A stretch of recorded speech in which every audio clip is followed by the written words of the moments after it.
Hey everybody, this is Percy LaPointe with Tender Care Lawn Service. Today I'm creating a short video just to explain to customers and potential customers the problems that you may face with an irrigation system.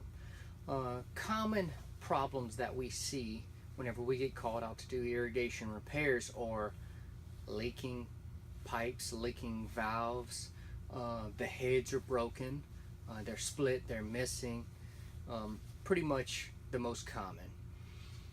When you see, number one problem is heads. Most of your heads either get, whether it's a hard PVC installed or a drip irrigation,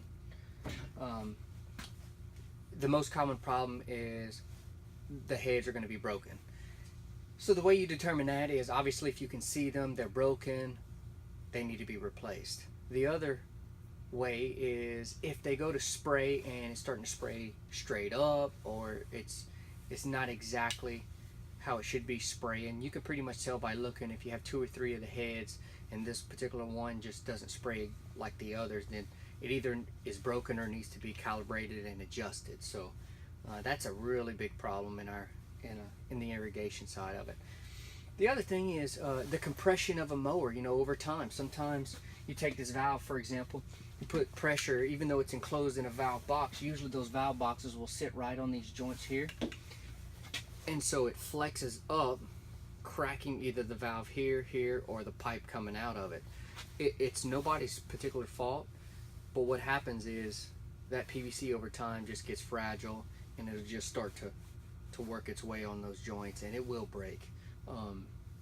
So you'll have to replace these. You just got to cut it out and completely put a new valve in there. Now, the other thing I've noticed is that, the valves just stop working, so you have a particular zone that's not coming on, so you might have to replace the valve. It may be something stuck inside, the flange is bad, there's a problem. So that's another problem that we see quite often. This is a much smaller valve, but it's the same thing. And these heads require special tips. So these tips will allow me to spray further, shorter, more of an arc, or less of an arc.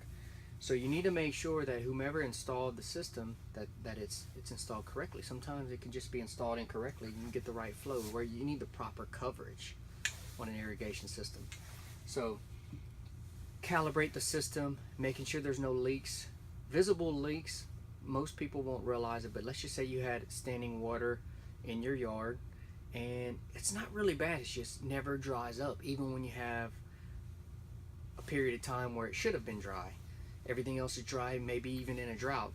That's just a telltale sign that there is a leak somewhere with your irrigation system. Drip irrigation is very, very, very popular, especially in landscape beds. Drip irrigation is very inexpensive to put in, so it's really popular. Tips get broken. They're plastic, they're above ground, so water, they'll dry rot, the tips get broken. Like if you're doing a trim job, you might accidentally step on one and don't even notice it. We've done it by accident and had to replace it. So drip irrigation, it's most common. It's the best thing. Just replace the tip, replace the head. Like I said, it's very inexpensive, but it's really popular. So I hope this video helps. You have any questions about the drip irrigation, want to get it set back right, you can reach our office at 337-313-3002. You can message us on Facebook. You can email sales@tendercarelawnse.com. Please like and share this video. We appreciate it. Thank you so much.